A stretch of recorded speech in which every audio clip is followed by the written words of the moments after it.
Welcome back to another episode of the Simchelor Daddy Edition. We are in week 3. In week 1, we met our lovely cast of 10 and one person was eliminated. And in week 2, we met our second cast of 10 who had no idea that the other group existed. However, it was such a bad experience with Pedro Pascal that almost the entire house was exterminated from the competition. Only 4 people were able to go to the main mansion. This week is where the real competition begins, as both groups are merged together and get to compete for the number 1 spot of the date this week. And there is one more twist for this week, and that is that there is one more member that is returning from a past competition to join in this time, and that is a damn top from season 1 of the Simchelor, who will be trying this time to get the heart of Pedro Pascal. We welcome a damn top back and are very excited to see what he is going to do this season. In his first season, a damn top was very sweet. A damn loved to take care of things and wanted to be a house husband, but it just really did not work that well with Micah. I think it might be a little bit better luck this time with Pedro. This is the Simchelor.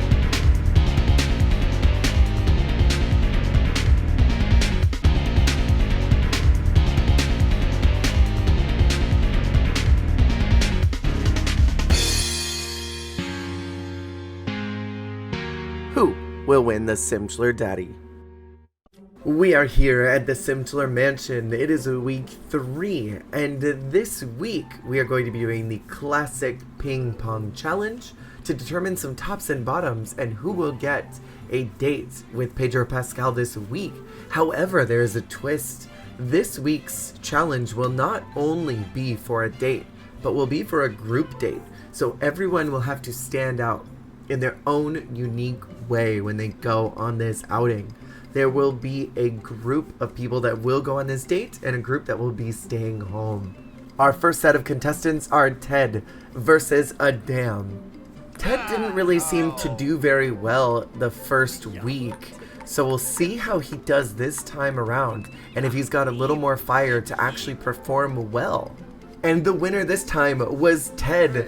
That means Adam unfortunately will not be going on the date for the very first week. Our next contestants are Jasmine versus Gino. It's a hot battle already, with Jasmine annihilating. She's very confused why she has to play this game in order to go on a date, but she's willing to do it. I enjoyed both of them with Pedro, and I really hope that whatever ends up happening, I hope they both prove themselves this week. This winner was Jasmine with a score of 3-1, meaning that Gino did terrible. Our next group to face off is Audrey versus Kira. It is so uncertain who's going to take this. It looks like it might be in Kira's favor. In a stunning turn of events, the final score was Kira against Audrey. That means that Kira will be going on the date tonight. Our next group to face off is Alexandra versus Sandra. This is the battle of the Druz. I'm unsure how Sandra's going to perform. She seems like someone who might be a little too ritzy to be good at something like ping pong. In a very surprising twist of events, Sandra was the winner, and she seems very excited about it. Our next group to compete is Dallas versus Liam. Spellcaster advantage. I do feel like she may be very skilled at something like ping pong. She's used to magical duels, but who knows, Liam seems very capable to hold himself through this game. And I wish he would hold me too. He looks very cute and I'd like to take him to dinner. The winner of the match was Liam! Our next matchup is London versus Tevin. London is doing very well in the competition and has so much to lose by not doing well. And at the end, the winner in a very close battle was Tevin over London. And our final matchup of the evening is between Kaden and Cyrus. This is the final match, and I am very excited to see who ends up taking it and will be joining the group date tomorrow with Pedro Pascal. And the winner of the final game was Cyrus against Kaden, which means that Cyrus will be joining that final date with Pedro Pascal tomorrow. This is a very bad week for a damn top because he had a lot to lose from not having met Pedro at all. He really could not afford to not be on this date this week.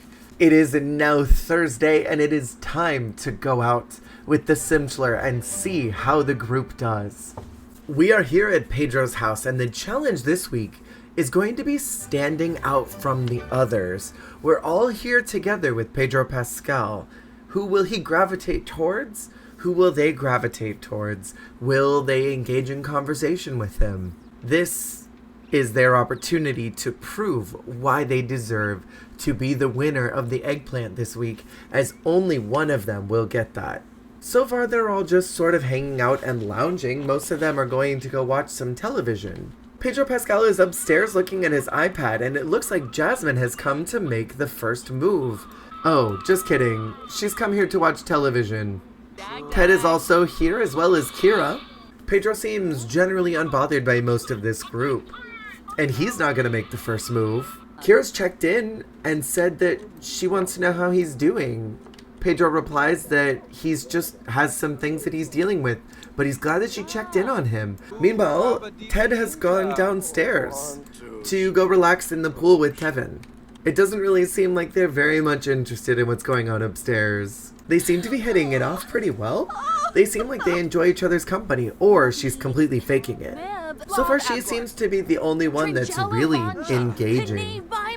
Sandra is watching television down in the kitchen. Cyrus is cleaning himself up. Sandra's finally come upstairs to chit-chat, and Pedro asks her right away, I know we don't know each other that well, but I think would be really good in the sack. I think we should skip the formalities and go for it. Gasp! You know what? If Pedro wants to get down and woohoo, we're gonna let Pedro woohoo. I think that means he's very attracted to her. And are the girls going to stay and watch? They're just going right at it with the two of them in the room. And the two of them have finished. Sandra is feeling extremely flirty. She says it was an interesting woohoo and she's still thinking about what happened. He also has a fantastic butt. However, she is feeling some sophistication is lacking from this home. Sandra has learned that Pedro Pascal likes fantasy, so she's already doing better than half the others at this house. They, however, don't seem to have much chemistry together, as Pedro Pascal has immediately walked away from her. Oh, they're just watching TV. He made his moves and intentions known, but it doesn't seem like anyone else is. And he's come to sit with some of the boys downstairs, who are making conversation with each other. And yet, here we sit in complete and awkward silence. They stopped talking as soon as he got here. Tevin showed up with a giant cat. I don't even know where he got that from. Liam has decided to utilize this time to get in Pedro's bath and do some self-woohoo. I don't know if that's the move that I would make. He's now getting ready to take a nap, which means that it is time for everyone to go home. Unfortunately, I don't think many of them really hit the nail on the hammer. So we will head home and determine who will win the eggplant this week and who will get eliminated. And the winner of the eggplant this week officially, by virtue of actually getting an eggplant from Pedro Pascal, is Sandra, making this her very first eggplant win of the competition. But now we have a slightly spicier moment to get to.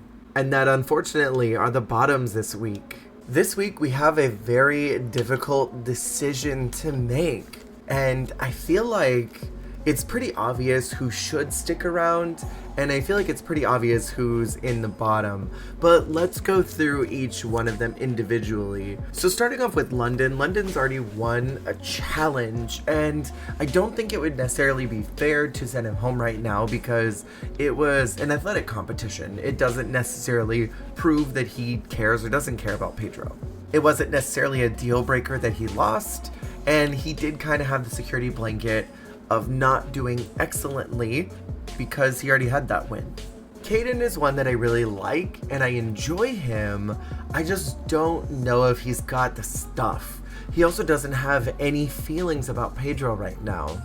Dallas I'm very on the fence about because she likes Pedro. She thinks that he's very attractive. She's into him. I think she's very cool and I would love to see her progress more. I think she's got a really great aesthetic and I would love to actually get to see her be on some type of outing with Pedro. Alexandra was in that second group and really just didn't perform that well week 1. So for her, I don't feel as conflicted. I feel like she's not really given anything this whole time that she's been here, and I've yet to see really anything emerge about her that feels spectacular. Audrey, I'll be honest, I'm not really a massive fan of, and I don't know what it is. I just don't really care for her very much. And again, she's one of those that hasn't really stood out in any capacity. Gino is super cute. I love his aesthetic. I love how he presents himself and how he carries himself. I don't really have any issues with Gino, and I feel pretty strongly about letting him stay. Adam is my biggest question mark because he hasn't actually had a chance to meet Pedro Pascal, and it feels unfair to keep him another week when he's never even gotten a chance. And if he had actually been able to win this week and gone on the group outing, maybe he would have had a chance to show what he can do. He's very sweet. We remember that from season 1. He really likes cleaning and baking and being a good house husband. I feel like there's potential there. It would be a travesty to see him go so soon after just coming back, but is it fair to keep him when he's not been here at all? I feel like I've made my decision and I don't want to regret it. This week, I think it's very clear who should not be in this bottom group, and that is London, and he will be safe to move on one more week. The next person that is safe this week is Gino, and he is able to continue on in the competition. Next, and I feel very confident in this decision, is going to be Dallas to be saved, and she will continue on for another week in the competition. And she sprints. Part of me really wonders if I'm making the right call in this, but I think it would be fair to let Adam Top go into the house and shower because he's very clearly sweaty from the anticipation of not knowing. I want to give him one more chance to see what happens. I think he can prove himself next week. I'm sure of it. The next person that is safe is Audrey, and she will be allowed to continue on into the competition. That means, unfortunately, 2 are left. I know that I'm not going to regret this decision tomorrow. And the one that will be safe this week from elimination, who will not have to go back to their home, is Alexandra. And she is safe this week purely because she finds Pedro very attractive, and she will get to move on. Unfortunately, that means that Caden will be going back to his home, will be eliminated immediately, and will not be progressing forward in the competition. And this was purely because he just had no attraction towards Pedro. He knew nothing about him. And at this stage, this early on, if you don't have any moodlets about him, you cannot stay here. Especially when it gets this close to the wire. So he will be leaving the house tonight. And that is the end for week 3. Unfortunately, Caden Crimson was eliminated this week, but Sandra Douglas was the winner of the eggplant and will keep 1 win under her belt. I'm very excited to see what happens next week, and join us then for yet another episode of the Simchelor Daddy Edition.